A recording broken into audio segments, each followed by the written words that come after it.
হরে কৃষ্ণ। গীতায় বলা হয়েছে, যদা যদা হি ধর্মস্য গ্লানির্ভবতি ভারত অভ্যুত্থানম ধর্মস্য তদাত্মনং সৃজাম্যহম পরিত্রাণায় সাধুনাং বিনাশায় চ দুষ্কৃতম ধর্ম সংস্থাপনার্থায় সম্ভাবামি যুগে যুগে।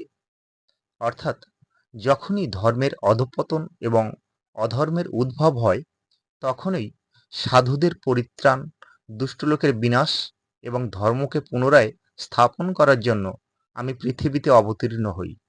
এখানে আমি বলতে ভগবান শ্রীকৃষ্ণের কথা বলা হয়েছে। পৌরাণিক কাহিনী অনুসারে সময়কালকে সত্য, ত্রেতা, দ্বাপর ও কলি এই 4টি যুগে বিভক্ত করা হয়েছে। মনে করা হয় ভগবান শ্রীকৃষ্ণ দ্বাপর যুগে অবতীর্ণ হয়েছিলেন। রাজা কংসের অত্যাচার, অনাচার ও অধর্মমূলক কাজকর্মে মর্ত্যবাসী যখন বিপন্ন, তখন দুষ্টকে দমন করে শিষ্টকে পালন করার জন্য এবং অধর্মের বিনাশ ঘটিয়ে ধর্মকে সংস্থাপন করে সাধুগণকে পরিত্রাণের জন্য ভগবান শ্রীকৃষ্ণ আবির্ভূত হন। হিন্দু ভাদ্রপদ মাসের কৃষ্ণপক্ষের অষ্টমী তিথিতে মামা কংসের রুদ্ধ কারাগারে এক বর্ষণ মুখরিত নিস্তব্ধ গভীর নিশীথে তার আবির্ভাব ঘটে। এই তিথিকে আমরা ভগবান শ্রীকৃষ্ণের জন্মাষ্টমী তিথি হিসাবে মহা সমারোহে পালন করে থাকি। গৃহাদি, ঠাকুরের মন্দির বা সিংহাসন, বহু রকম ফুল, অন্যান্য দর্শনীয় দ্রব্য প্রভৃতি দ্বারা সুসজ্জিত করা হয়। নানান সুগন্ধি দ্রব্য দ্বারা গৃহ বা মন্দির ভরিয়ে তোলা হয়। নাড়ুগোপাল বা লাড্ডু গোপালকে সুন্দর সুন্দর পোশাক ও অলঙ্কারে সুসজ্জিত করা হয়।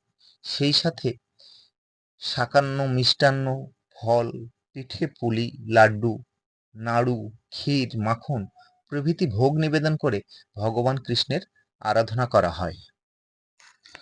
কিন্তু জন্মাষ্টমীতে বহু কিছু নিবেদন করলেও জানেন কি কোন ফুল ভগবান শ্রীকৃষ্ণের চরণে নিবেদন করা যায় না?